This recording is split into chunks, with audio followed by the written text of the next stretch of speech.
I am currently working on DIY renovating my parents' new back porch, and it has some issues, like the concrete back here is very, very cracked. If you really wanted to fix this concrete slab, you probably want to tear it all up and pour a new slab. But because we don't want to do that, we want to save some money, we are going to figure out how to patch these cracks and just try to make it look as good as possible. Basically, we're putting lipstick on a pig, but we're going to try to make it look like really nice lipstick. So to get started, I cleaned up the porch by using a pressure washer, and this does not need to be the strongest pressure washer you've ever seen in your life. It can just be one that is good for cleaning. You just want to basically remove a lot of the dirt and grime that's already on the surface, and that is going to allow for better adhesion for your crack filler as well as your stain if you plan to use it. And you can see here on this porch that this maybe has never been done to it because it had a lot of grime built up on it. Once that was all nice and clean, I then went around with a scraper and picked up all the spots where things had been dropped on it and dried, so old little concrete blobs as well as random sealants and things that had found its way on the surface. Once that was done, I could finally start filling the cracks. But before I start using any kind of sealant, I'm going to use what's called backer rod, also called caulk saver, and you just cut a piece to size and then you push it in. I just used a little putty knife to push it down into the cracks. You do not want this sticking up out of the crack. It definitely needs to be below the surface of the crack so that your sealant still has some place to go. But the purpose of this is to prevent that sealant from becoming wasted. You don't have to use as much sealant because this backer rod fills up much of that gap and means that you don't have to fill as much later, which ends up saving you a lot of money and hassle later on. And then as a second step, this is a little bit optional, especially if you use that foam backer, but I poured on some sand, and this helps to fill in the remaining tiny gaps in there so that again, you're not wasting your sealant when you put it on. But the key to this is that you don't want it to be at the surface of the crack because you need your sealant to have some place to go. So you want to make sure that it's still sitting below the surface of the crack. So to do that, I used a dry brush and made sure to remove enough sand so that the sealant still had some place to go. And here's just a little preview of what happens if you don't put any kind of sand or backer rod inside these cracks. You're just going to waste a lot of product because it falls right through. Now when it comes to the fillers you use for your cracks, I started by using a self-leveling sealant, which I saw here on YouTube someone using who is a pro, and they said this was the best to use, and I have my doubts about it, but let me share how this works first. So just be careful with this because it does have a seal inside that you need to puncture before you use it with a caulking gun. If you don't do that, you start to pump it, you build up a lot of pressure inside, and then when you finally pop that seal open, it's going to just start spewing out. So definitely make sure to puncture it first before you start using your caulking gun. Then you just dispense the sealant into the cracks, and it does level out really nicely. It is a very thin product, and just be careful because it has certain temperatures that you're able to use it at, and it is the surface temperature, not the air temperature, and concrete does heat up quite a bit. So be sure that you're following the instructions when you're dispensing it. As I went along applying this sealant, I did want to make sure that it had nice adhesion to both sides of the crack. So I'd sometimes use a little plastic putty knife to make sure that it was making nice contact with both sides. In retrospect, I would have used that putty knife to smooth down the entire line because what I did find is that once this sealant dried, it did dry raised. And I honestly don't really see a way around that other than smoothing it down before it dries because it's very difficult to find just that right amount so that it's not raised, but it's also not leaving a divot. So I definitely recommend that if you're using this, you use a putty knife after. And I'd also recommend sprinkling on some sand before it's completely dry because this does have a bit of a sheen to it and definitely does not look like concrete. So sand will help to disguise that a bit more. Because I didn't like the raised look of this filler, I used a blade scraper to remove that excess off the top. And that worked pretty well for the cracks that were on the same plane, but for cracks that are on two different planes, because the concrete base had shifted, I used instead a different filler. And this is what I would honestly recommend that you use instead of the self-leveling one. I just found this to be easier to apply, easier to blend into the surrounding concrete, and it matches the texture and sheen of concrete better than the self-leveling sealant. With that said, I could absolutely see how that self-leveling one is going to maybe hold up better over time if your concrete continues to crack, because it probably allows for better expansion and contraction than this kind of sealant instead. So just use your best judgment as to which one you want to use. I'll link everything below so you know exactly what I used. When it comes to blending it into the surrounding concrete, I do recommend using a plastic scraper as you apply this and then rubbing the plastic scraper along the patch as it's drying a bit, and that helps to remove a lot of that excess and make sure that you're not leaving obvious marks as to where the filler is and not. And if you're putting it on textured concrete like this, I absolutely recommend using a dry brush to help blend that filler in even more. On the side of the driveway, there were also some big chunks of concrete that were missing, so here I decided to use some Quikrete that was left over from preparing the patio posts, poured that in, leveled it out with a paintbrush, added some water and let that set up, and that patched these holes really well. And then this is a very optional step, but if you are like me and you like things to look nice and not obviously so different in texture, I will say that the concrete patch does have a little more grit than my concrete did. So I wanted to smooth that out and help these lines blend a bit more, and I just used 60 grit sandpaper on my orbital sander and just went around and did light sanding passes on all of these lines. From there, it was time to stain, and you really need to get a nice clean surface before you start adding any stain. I'm using a broom and shop vac here because I didn't want all of those concrete particles to get in the surrounding grass, but something that would be much easier would just be to use a leaf blower instead to clean out this area. Before I put on my concrete stain, I put on a primer that is specific to the concrete stain, and this is supposed to help with adhesion and prevent peeling later on. Because I'm using a solid concrete stain with an acrylic base, it is a bit paint-like, unlike an acid stain that you would put on concrete, so you do need to take some necessary precautions to prep your surface before you put it on. And this is just really simple to apply with a brush and roller, and it's a clear product too, so if you accidentally hit any surrounding surfaces, it's not a big deal. Once I got all that primer on and let it dry, then I started by getting my stain ready. And so I bought 3 gallons of this because I needed to do 2 coats at least, and there's a lot of area to do. And when you're getting multiple gallons, you want to mix them all together to make sure that you're getting a consistent look, because there can be a little bit of variation from can to can. So I put them all in a 5-gallon bucket. I mixed them all up. I put in my little roller attachment, and then I got to work. I used a staining pad with my extension pole. I just found this to be a really easy way to paint along the edges and along the entire surface without having to worry about the splatters that a roller would create. So I was applying it, everything seemed to be going well, and then I took a step back. I let it dry, and wouldn't you know, it looks purple. If you are attuned to color and undertones, you can hopefully see that this looks like lavender. And I thought, well, maybe it's just that it's next to all of these other different colors, and because of color theory, it's bringing out the purple tones. So I decided to put it next to an actual gray piece of concrete in different lighting, and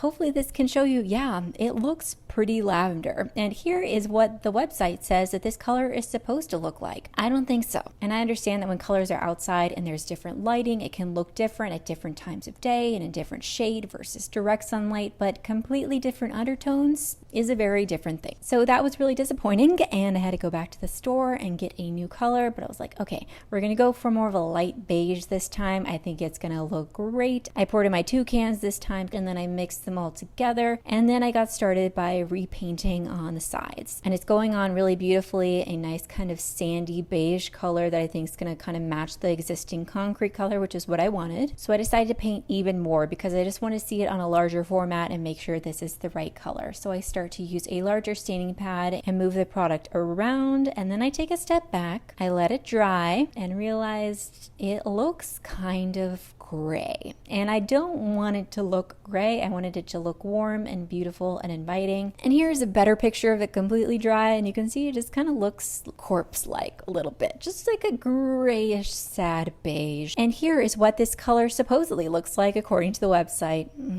Don't think so. At this point, you may be thinking, she probably gave up on this concrete stain because clearly the colors do not match what they say they're going to be online. But no, you would be wrong, because I am extremely stubborn, and I was kind of in a manic phase at this point where I was like, I need to make this work. So I went back and got a 3rd color. For sure, this will be good because the other ones were way too light, so this one obviously is going to be much lighter than it's supposed to be. It was not. Surprisingly, this one actually matched more closely to the color it was supposed to be. So then I panicked a bit, and I started to mix in the lighter color with this one in different shades to try to see if I could salvage this with the existing stain I already had, because I already have so much at this point. I made several different shades, and I decided I liked the lightest one best. It kind of gave me that beigey look that I was going for. Very promising. I applied it in a few different areas of the porch so I could see it in different lighting, and I was like, yeah, that's really pretty. Then I mixed it up in the 5-gallon bucket until I matched that shade exactly. And here's also the problem with this stain color debacle, is that same thing with paint, it looks very different wet than it does dry. So sometimes I would like the color when on wet, and then it would dry sad. So you can see here it goes on this nice kind of sandy beige, and then it dries more gray. But I was like, you know what? I think it might work. It looked really nice next to the stairs. So I started cutting in around the edges with a paintbrush. I used my leaf blower this time to remove all the leaves, and then I applied it all over the concrete slab. I was feeling pretty good at this point. It is this beautiful, rich, warm, nice, light beige, and I was like, okay, this is exactly what I want. I'm so happy with it. Granted, we are getting close to dark here, so the lighting is a little bit different because when I came back in the morning, it looked gray and sad and again corpse-like, and I just don't understand it. I mean, I do. I know the lighting is different and it changed, but it was really frustrating. This was not a fun day. I was really hoping for a third time's the charm, but alas, it did not work. So I panicked. I decided to add a little bit more of that dark color in. I switched it around. I sampled it in a couple different places, and ultimately it just looked pink. It's kind of like a light salmon color, and I'm really not going for pink here. I wanted a true beige. So I went back to the store again, sadly. And this was my last ditch effort. Like, if this color did not work, I was going to go with that light salmon color and try to live with it. I opened it up, I applied it in a few different areas again, and then I went inside while it dried because I was just annoyed and stressed out and didn't want to just stare at it while it was drying. And I hoped that when I came out, it would actually be a color that I liked. And it was. I actually really like this color, finally. And I painted it all around the edges, cutting in with a brush, and then again, used my leaf blower to get away those leaves. Applied it with a staining pad all over the porch. And here's what it looks like after that first coat, just a really nice soft beige. Now, did it look like the swatch it was supposed to be online?